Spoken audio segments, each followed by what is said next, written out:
Hi there, and welcome to our podcast.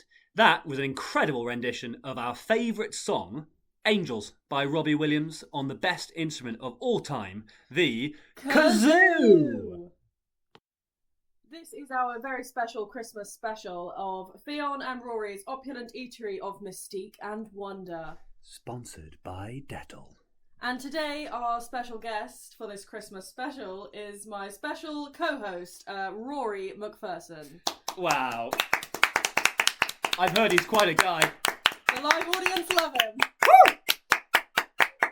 And of course today we are in the Opulent Eatery of Mystique and Wonder, where we will be asking each special guest their dream starter, main course, side drink and dessert, not necessarily in that order. So thank you so much to Rory for joining us in the eatery. I didn't really have much to do, otherwise I definitely wouldn't have been here. Yes, it's an open schedule. You were the first person that we could find. Well, that's sad, but it's also not a surprise to me. I'm always free and I never want to be. Yeah. So, any news for us at all? You want to tell the staff of this eatery? Yeah, loads actually. Although I just said I was free all the time, that's not true at all. I'm currently up to my neck in hot new information. I've been handed over. Yeah, so I've been working on a new masterpiece. It's a film. It'll be in cinemas soon. I can't tell you any more about that. You know what the company's like. They just won't let me. Those production companies, they keep those it tight. Crafty NDAs. Those bastards. Am I allowed to swear on this podcast? Yeah, it's a free-for-all. Okay, fantastic news. Yeah, so I'm working on a great film. There are some big names in there. Yeah. I don't want to spoil it. Huge names, like Arnold Schwarzenegger. Other long names. One of them rhymes with Florence Pugh. You won't be able to guess that. No, but I'm stumped. She makes an appearance. Pretty good. And I've been training to be an astronaut as well, which has been taking up quite a lot of my time. That and the filmmaking has been sort of busy work and projects for me for the last couple of years. Yeah. But I found it's been enough to take away the hours. And then, of course, there's been my charity work. I've been over helping in Africa and Iraq and a little bit of help in Polynesia as well. And then, of course, there's the time maintaining my yacht. A lot of work in yacht, I hear. A lot of work. Mooring fees, varnishing the decks. Yeah. Looking out longingly to sea. In my Breton gear. So I've been having a great time. Thank you so much for taking the time in this crazy schedule of yours to come and visit us in the eatery. I would do it only with a fee, and I know I'm being paid handsomely for this, so thank you. Well, we'll talk to the producers about that. Okay. Yeah. So, we're going to kick off, and I'm going to ask you, Rory, where are we right now? Well, we're in a recording studio. There's a microphone in front of us. I meant in the dream. In the mystical eatery of mystique and opulence and wonder. Right. What's the atmosphere? What's the vibe? You know, have we got waiters in bow ties? Have we got, butlers in the buff? What's going on? So, first thing to note, most people are in the buff. It's a load of hot dudes standing as you come in. A lot of wood, mahogany mostly, polished to a high sheen. Everything's glistening.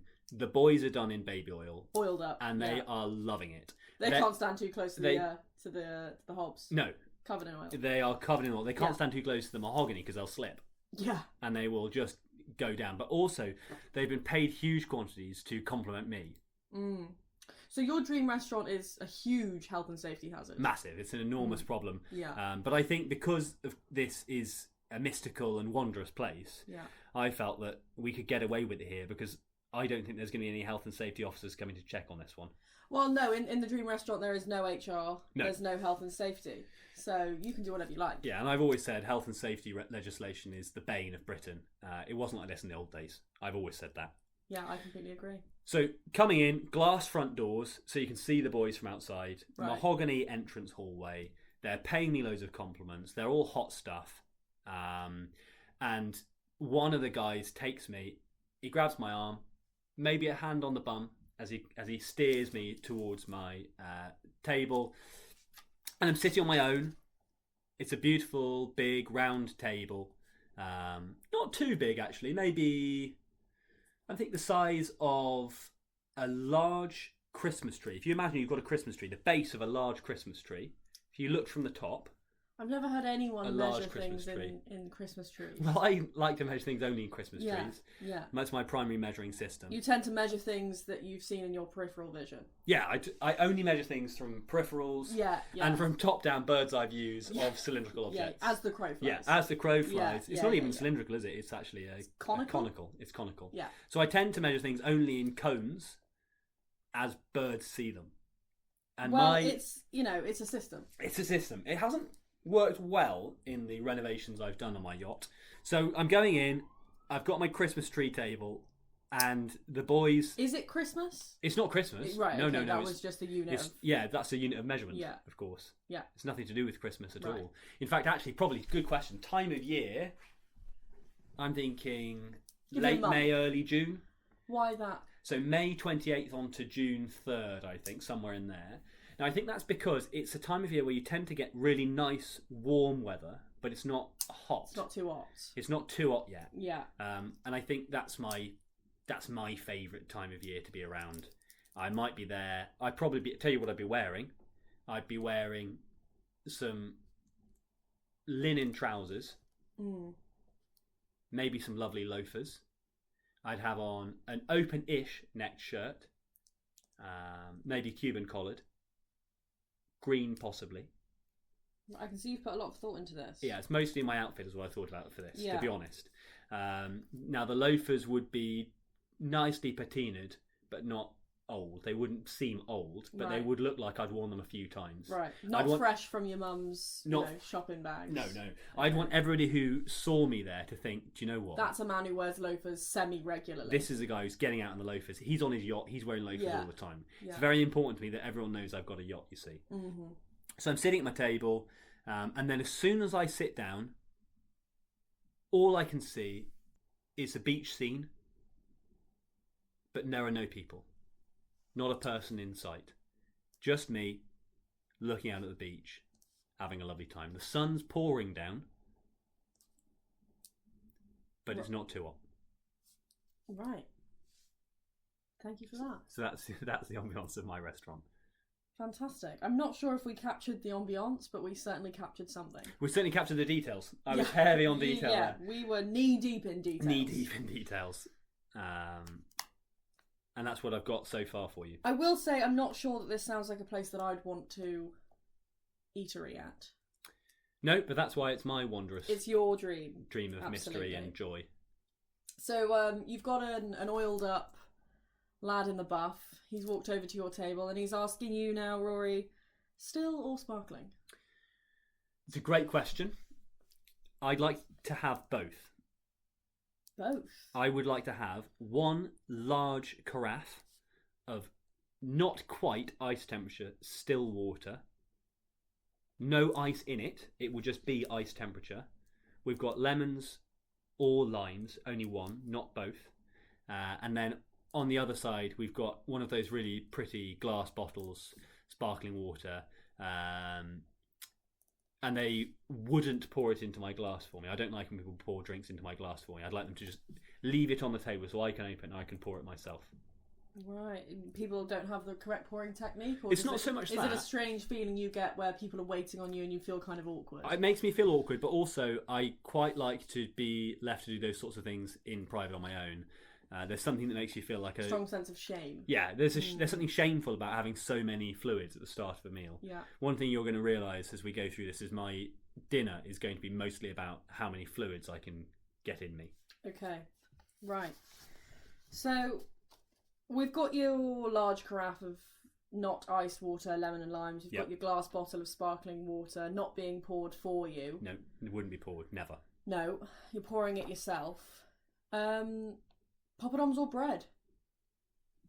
Now, a word from our sponsors. Who gives a crap? Not me! It's a different type of wipe we sell at whogivesacrap.org. 3-ply, 410 by 10 centimetre sheets in each roll. You won't feel your bum ever again. Have a feel of this ply. Gosh, I can feel all 3 plies right now. We do things differently, like making our toilet paper from recycled paper. That's good for the environment. Mama Earth Proud feels pretty great. if you ask us. Poppadoms or bread, Rory? Poppadoms or bread? Wow, I really wasn't expecting that. I'll have bread, please. I really like bread. I think it's probably my favourite foodstuff on earth. I love sourdough most of all, so probably I'd be going for... Oh, I'm sorry, am I boring you? Sorry, I'm just getting so many messages. I'm in the studio here. On my new Apple Watch, available at all good retailers. I've come in on my day off from filming my newest epic, and I've got Ffion here. He's just getting text message after text message after text message. I'm trying to work out how to put it on silent. I can't do it. My fingers are too large. I think I've worked it out now. Well done. But I can't take it off because I'm counting my steps. You need to count those steps. We're both on a walking treadmill, as we're doing this. We've got to count our steps. Exactly. So, as Hollywood superstars, we need to keep on keeping on. Yeah. Okay. I love bread because I think it's the greatest food stuff that humans have ever created. Now, this is something I wanted to touch on with you because having just met you, I can tell that you're a real bread lover. I've heard people talk about the amount of bread that you eat. The way that you eat bread is sometimes described as unhuman.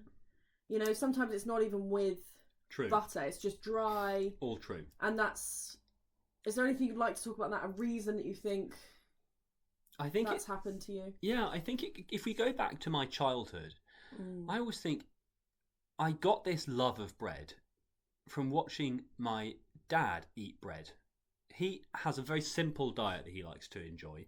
He eats bread, he eats soup, he has sandwiches, he has breakfast. It's the same every morning. It's cereal, muesli, and granola mix. And he just loves his bread. And I think that taught me to love my bread. I just loves me bread. That's the honest truth. Yeah. I just loves me bread. Now, I will be honest. I've even been accused in the past of taking my love of bread a bit too far.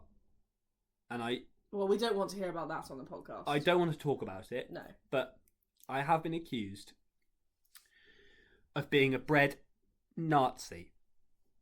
Am I allowed to say Nazi on the podcast? You can say Nazi, if it's pertaining to something that's happened to you in the past. Yeah, of course.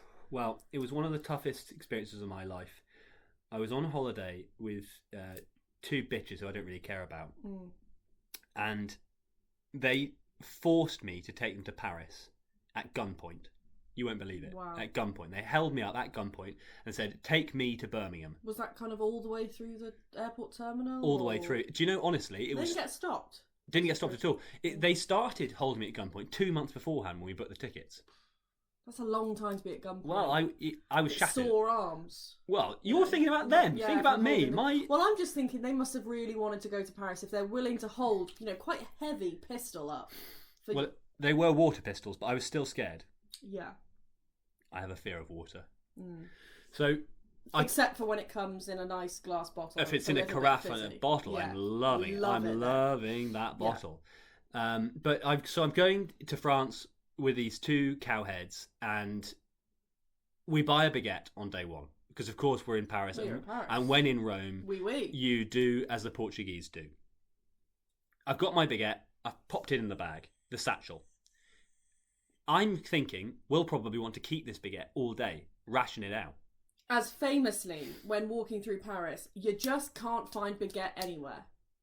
You'd want to hang on to the first baguette you found because, the chances of you finding another freshly baked baguette in, the heart of Paris are so slim that you want to make sure that you don't lose that bread. I'm pleased you get it because that's what I kept saying to these girls. Yeah. And they just weren't getting it. They just kept saying, do you know what? I reckon there'll probably be another baguetterie, which is I think what they call them in France. It is, yeah. Another baguetterie just down the road here. We don't need to worry about this right now.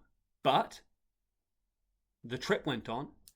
I continued to ration the bread and the nickname stuck. I was never again allowed to forget that I held back bread from two people who don't even really like bread that much on a holiday that I had been forced to go on at gunpoint. And I will never, ever, ever be able to rid myself of the shame of that moment. Now for a word from our sponsors. Dettol multi-purpose cleaner. Do you want to get rid of 99.9% of all bacteria? 3 times cleaning power! Mega 1 litre bottle! This powers through grease. It powers through burnt on food and leaves you with a sparkling lemon and lime burst. Thanks, Dettol. So after that experience, I thought to myself, well, I'm never again going to eat French bread. And I haven't since. I haven't had a single slice of French bread ever since. But I think in this place, the magnificent, opulent eatery of magnificence, I reckon I'd get them to bring me a steaming hot, fresh-baked French baguette. Made by the French? Oh, it'd be made by a Parisian, I think. Mm-hmm. And it would have that real je ne sais quoi. And I'd have that with nothing, actually. I'd have some in bread. the buff. In the buff. In the I'd have buff, it in the if you buff. will. But I would want it to come in one of those, not a paper bag, because I think that's actually a British invention, but you know how the French sometimes just give you a wrap of paper to put around it? Yeah. That's what it would come with. Yeah. Like the brown paper. Yeah, brown paper. Yeah. That's doing absolutely It's fuck all. doing nothing to help anyone, No. but my God, it's an important part of the process. It is. It's quite hard to transport a baguette. Well, fortunately, that's why I would be eating at the table You'd be sat here. down, obviously. Yeah. So I wouldn't need to transport it at all. Would you say the French are the best at making bread? I think They've got a lot under their belt. They've got the pastries, they've got the bread, I think in terms of just straight breads, not They're gay great breads. at straight breads. Yeah, not gay breads and not short breads and not, round breads. They I think are the best at it. But then I'm thinking in the bread world we've got naans. Haven't we? We've got pittas. Naans, we've got pittas, we've got sourdoughs. We've got that awful German shite. Which actually, even that I quite like. It's not the same. Nobody would be happy if you brought a loaf of pumpernickel out to you, but it is quite nice. You wouldn't be a Nazi over pumpernickel. No. Now here's a story about pumpernickel. Did you know that pumpernickel is so named because of Napoleon? Pumpernickel? I hardly know her. So we've loaded up on some baguette, and I'm going to go straight in and ask you, what's your dream starter, Rory? Now, starters are one of the things I find hardest in the world because I'm not really a starter person. I've always preferred the end of a meal to the start of the meal. And if I were having... I'm sorry that made you so cross, Ffion. I didn't realise it was going to bring out your inner dog. Well, that was pretty rough. Rough? So, going back... Starter. So making my way back to the starter here, I think what I'd have, because I don't love starters that are just like little main courses. I think they're a bit offensive, and I'd rather just have a main course. But it's just a bit of fun. When do you ever get the chance to have a little bit of food before a big bit of food? If I'm honest, I think maybe this is why I find restaurants tricky, because I don't really have fun with food. I just want to gorge myself on as much as I possibly can, as fast as I possibly can. So obviously you want a starter then. But I'd rather have... You're food maxing. But I don't know if I am food maxing because I'm just having a little taste of something. I'd rather have a full lot of something and then another full lot of something afterwards. So you'd want two mains, right? Ideally, it's either two mains or it's just one really good main. Well, you can order a main as your starter, but I will remind you that I've witnessed you doing that once before. You ordered about 6 persons worth of bread before your main, and the pain and anguish that I witnessed, it kind of really put a downer on my meal. Yeah, I have been known to do that. I regularly, one of the things that I do is I like to order the sharing board of bread for myself at the start of the meal. After the free bread. After the free bread. You get the free bread, then it's a sharing board of bread, and then I have that before my main course. And obviously, one of the things that we all know about bread is it does fill you up rather fast. Having said which, one of the things what I will be ordering as my main here... So we're skipping the starter. One of the things that I will be ordering as my starter here is a mixed medley, a sort of Mediterranean platter with lots of pitta, and then a few little dips. We've got tara masalata, but the proper Greek style where it's white, it's not pink. I don't want it to be sort of pink like a British supermarket tara masalata. Right, okay. We've got maybe some hummus. Any preference on colour of hummus? No, I don't really want a spiced hummus or a hummus with too much going on in it. I just like a really good quality hummus. Yeah. Maybe a chili, a bit of chili going on there. I quite like a chili hummus. Or But I don't want a Moroccan spice hummus, is what I meant when I said I don't want a Okay. spiced hummus. And then I'd be going for final dip. We've got our Tara Masalata white. We've got our hummus, regular or chili. I don't mind, chef's choice. Mm-hmm. As long as he's in the buff, he can choose for me. And then finally, we've got baba ganoush. We've got a bit of baba. Interesting. Now, have you ordered that purely because you like saying baba ganoush? I will be honest, that plays into It's it for me. Huge factor. It's a huge factor. And I would like to be Yeah. able to say to these boys as they come up to take my order, I'll have the baba ganoush. Yeah, with a bongo drum playing in that. Yeah. And I would have brought in my own bongo Right. so that I could play that at the same time. But what I want to be clear on here, because I have ordered this in lots of places, and I think one of the things that really frustrates me is that you tend to get 3 or 4 slices of pita bread and 4 or 5 pots of sauce, and there's too much dip for the amount of pita you get. You're not spooning the dip. I'm not spooning you need the dip. The bread. I want the bread is the bread is the spoon, and I want enough bread that there's no danger. There's absolutely no danger that I'm going to run out of bread before I run out of sauce. I want to have too much bread so that I was still having maybe 5 or 6 pita slices before my main arrived with no dip at all left. Okay. Your plates have been cleared by a man in the buff. Your table is slick with baby oil. You're just sipping down, the last few sips of your sparkling water. And I'm going to come over and I'm going to say, and for your main, sir? Now, main's a tricky one. I think I've already had quite a wide variety of foodstuffs and styles at this point. So I think I'm going to keep going on there, keep varying things up, keep really adventuring around the globe. And I'm going to go for a curry.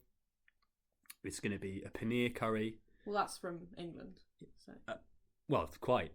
The Mediterranean meze, isn't? That's true. Okay, so we've the come French back bread, home. isn't? Yeah, we're coming back home for a good British curry. We're coming back home for a good old-fashioned British curry. Okay. And this one is the paneer ruby. Now, this has got a nice story. This one was made for me by a friend of mine and my partner's.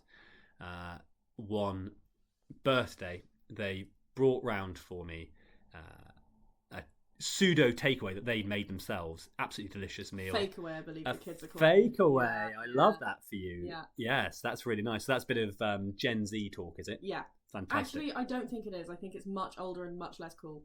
Okay. So maybe we'll scrub that from the records. Yeah. Redacted. Perfect. So you didn't hear that then. So we'll go on here. I'm going to have a takeaway. I believe the kids are calling it a fake away. Interesting. I like that from you. Yeah, so I think I'll keep with that. So a friend brought around a fake away. It's a paneer curry. It's a take on his classic ruby chicken, but it's a paneer ruby paneer. I think he called it. So it's paneer. Yeah. Ruby. Paneer ruby. Right. Absolutely. With chicken. It's no chicken. Right. Chicken's gone. Instead of the chicken, we've got paneer. It's absolutely delicious. Right. He also brought round with him some homemade naans. Now, one of the things that's going to be happening in this order, because I feel like I want to just make sure I'm getting my money's worth from this restaurant, from this eatery, I'm going to order 4 naans. 4 naans? 4 naans. That's insane. Naan number 1, plain. Classic. Right. Reese's plain naan. Reese's plain naan. Naan number 2, garlic and coriander. Dripping in garlic butter. Right. Coated in coriander. Gorgeous. Naan number 3, it's the pudding naan. Peshwari. Now, are you a raisin in the Peshwari kind of guy? I want raisins in there. I don't want it to be suffused with raisins, but I do want there to be raisins in there. What I also want is I don't want a Peshwari naan which only has coconut dribblings on the outside. I want some coconut filled. I want some filling there, yeah, and some desiccated on top as well. Right. I want a mixed bit of both worlds. And then the last naan I'm going to order isn't actually a naan. It's a stuffed paratha. Rogue, okay. Absolutely delicious. And this is probably going to be the body naan for the meal. I'll be having this. What's it stuffed with? Vegetables, sort of basically pureed vegetables. It's mostly potato, actually, I think, really. If you boil down to it, it's bread with potato shoved in and then fried. Right. So it's healthy, it's good for you. Yeah, just like all Indian food. I'm getting my 5 a day. Yeah. And my God, it's 5 naans. So that would be my main. And I think it probably still goes down as one of the best meals I've ever had in my life. So you want the paneer ruby from this bloke Reese? Yeah, Reese's kitchen, which he doesn't have because he does not a cook, but I think he is still probably the best cook I've ever known. Fabulous chef. Would he be cooking all of the food in this restaurant, or is he only trusted with this curry? I don't think I'd have him cook the rest, just because I think I'd want him to come in as a special guest. Right. Okay. And he'd come along with the guy in the buff, and he'd put it down for me. And what he'd do, which would be nice, is he'd do that thing that they do in nice restaurants, where he'd talk me through what's happening on the plate, where all the things have come from.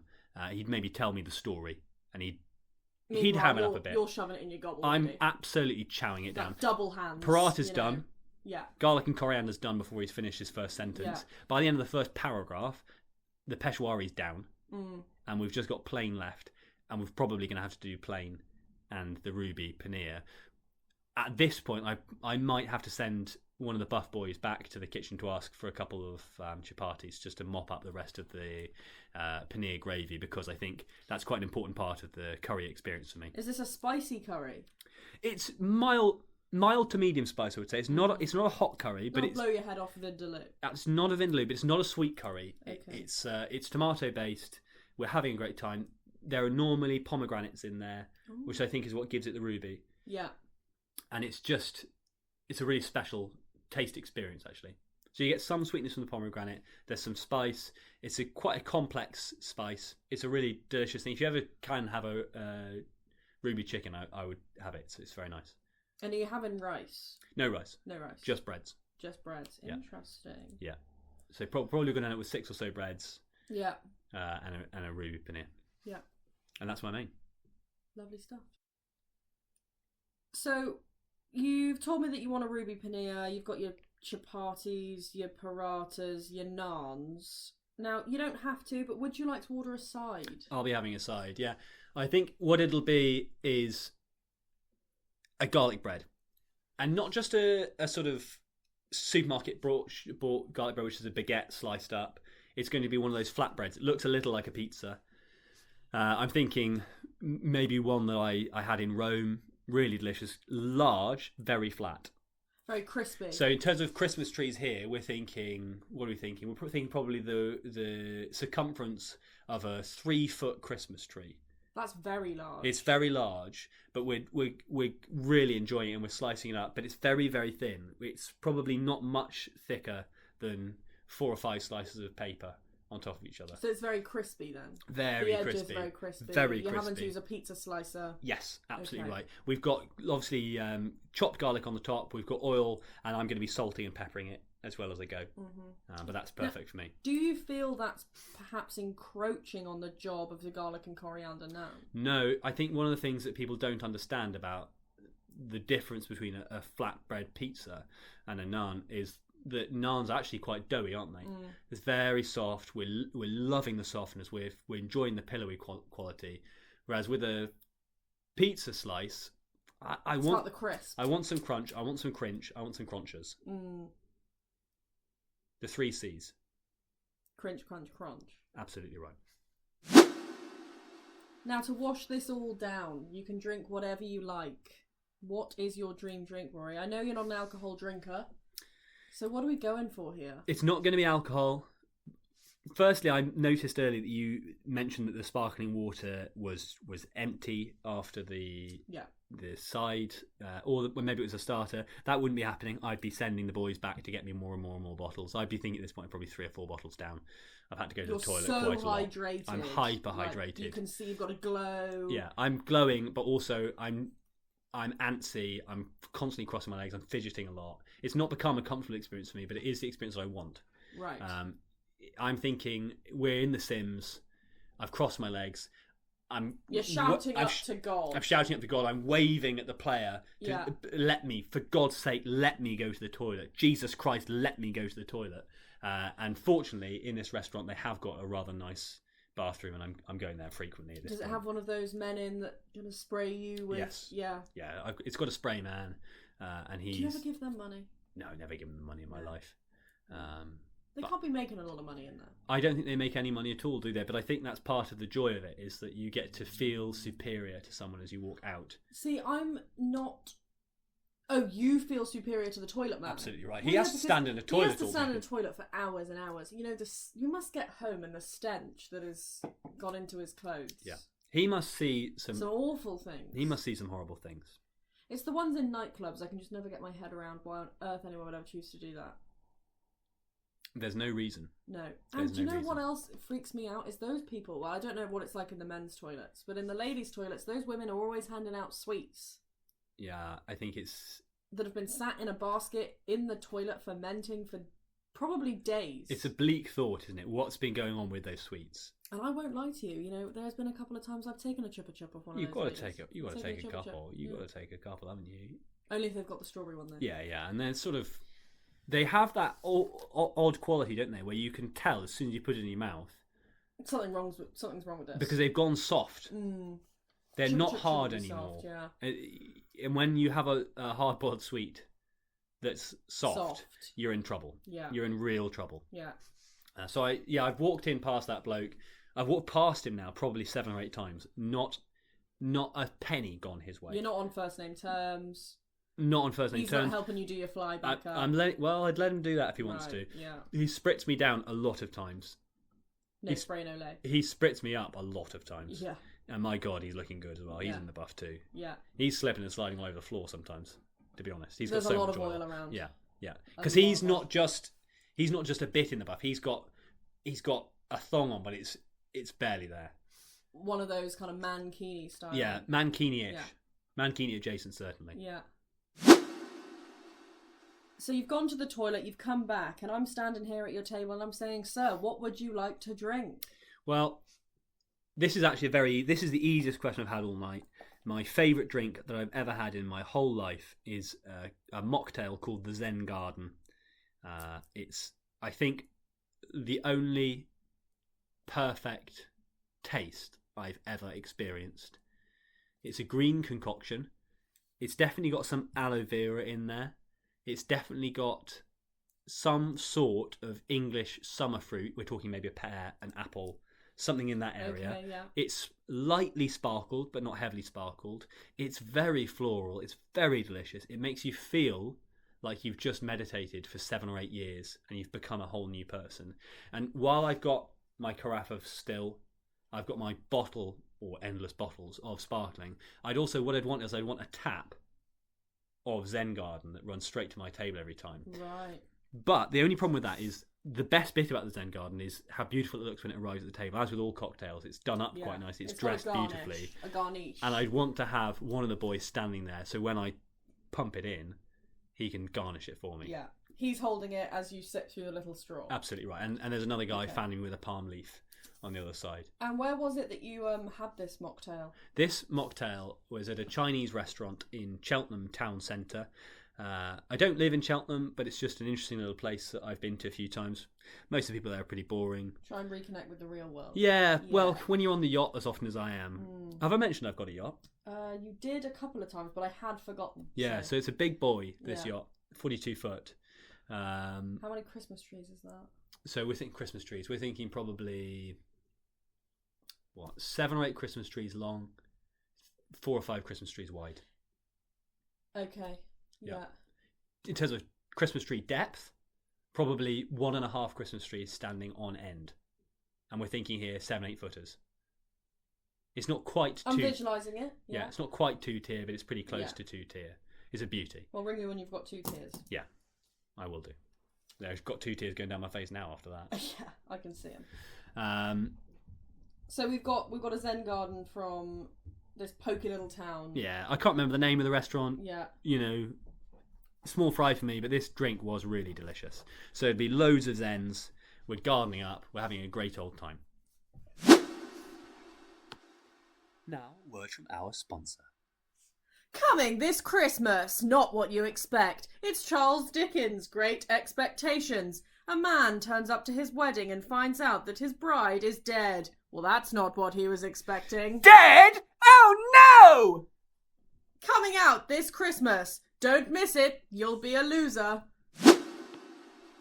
Moving on swiftly. It's the D-double-S-E-R-T. D-E-double-S-E-R-T. D-E-double-S-E-R-T. Dessert! Dessert! So what was it that you'd like for dessert?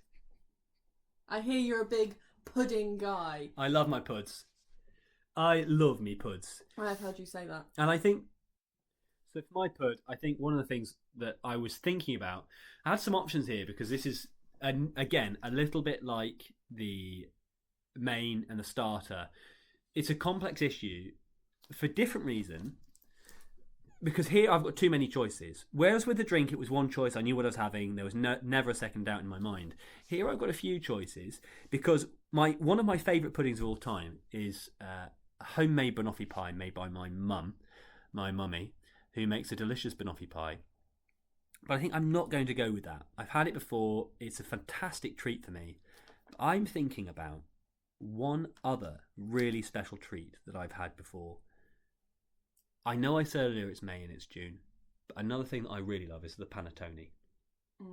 The Christmas bread of the gods. We're soft, we're fluffy, we're sweet as hell. We've got raisins, we've got candied orange. It's floral, it's fantastic, it's wonderful, it's delicious. And one of my favourite puddings is the bread and butter pudding. So I'm thinking here, why not combine the two? A bread and butter pudding made with panettone. Fuck the bread. It's a panettone and butter pudding, and that's what I'm going for. Final answer. Is that with custard? So bread and butter pudding, correct me if I'm wrong, it's kind of got custard baked into it, right? Yeah, so you wouldn't add any custard on top. It's already custarded.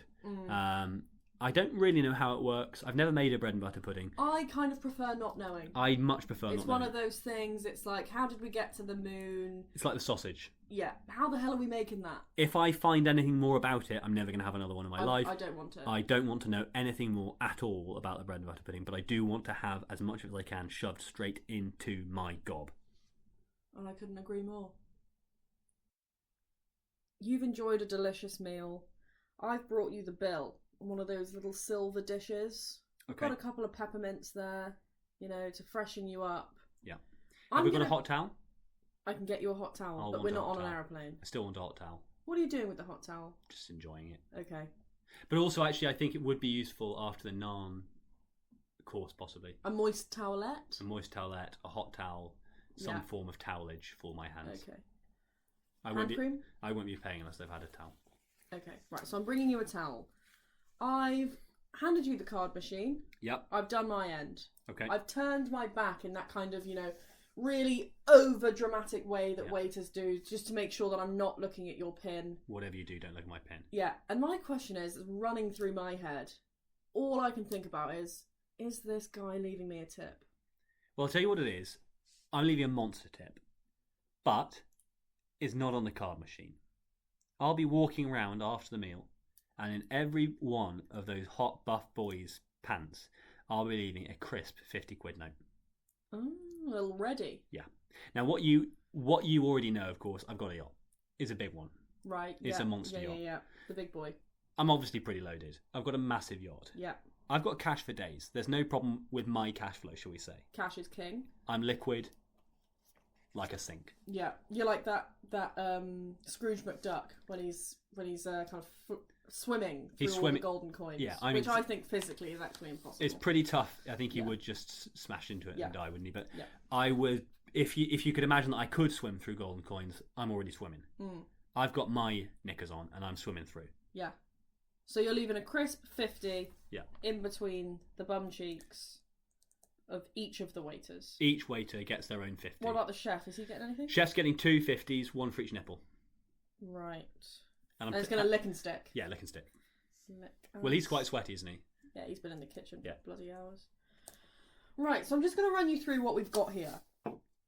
So quite a varied choice for me, I think. Yeah, pretty pleased. We're walking in, it's full of mahogany, but also glass. You sat at the table the size of a tree. It's late May / early June, and we've got a lot of waiters, slicked in baby oil in the buff. You've got your loafers on, your open neck shirt, and there's no one else there, but we're at the beach.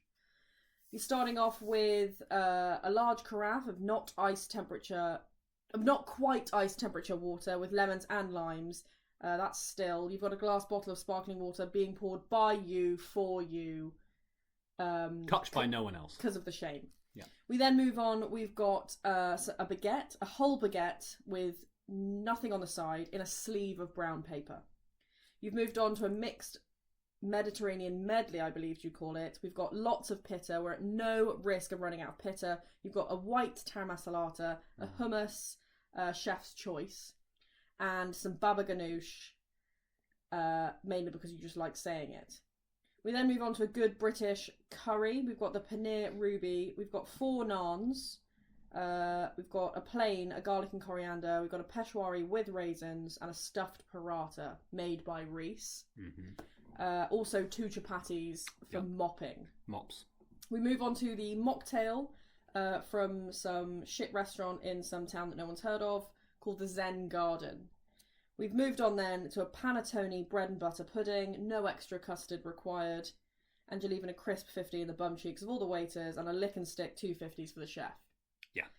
Now what I will say is that pretty much all of these courses are just bread. No. Well, I mean you've got the baguette. You move on to a medley of pita breads. I've got sauces there. You've got sauces, but then you've got kind of 4 naans, a stuffed paratha, 2 chapatis. I've got sauce there too. You've even ordered bread as your dessert. So, well, I mean, is that something that you'd considered going into this, or has this kind of happened organically? If I'm honest, that is a shocking revelation at the 11th hour. Yeah. I mean, to even order bread as a dessert, like that's... You're rolling out of this restaurant. You're a balloon by this point. You can't breathe with the amount of bread that you've just consumed. That might be true. And, I understand chapatis, pita breads, they're quite thin breads. Yeah. But it's bread nonetheless. So I think that's just something that maybe you should go home and have a little think about. To the yacht. To the yacht, yeah. Okay.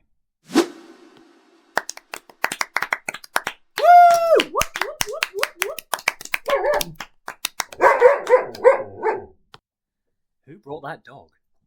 Well, I just want to say thank you so much, Rory, for joining us here today. It's been an absolute It's been an absolute pleasure. Sorry, Sean Connery just came out. I've got a gig after. I'm doing a lot of impressions, just practicing. You've got to get it in. So thank you so much for coming. It's been fantastic. Have you enjoyed yourself? I've loved every minute of it.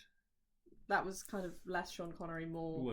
It's more Dutch. More Bell's palsy. More Dutch guy, wasn't it?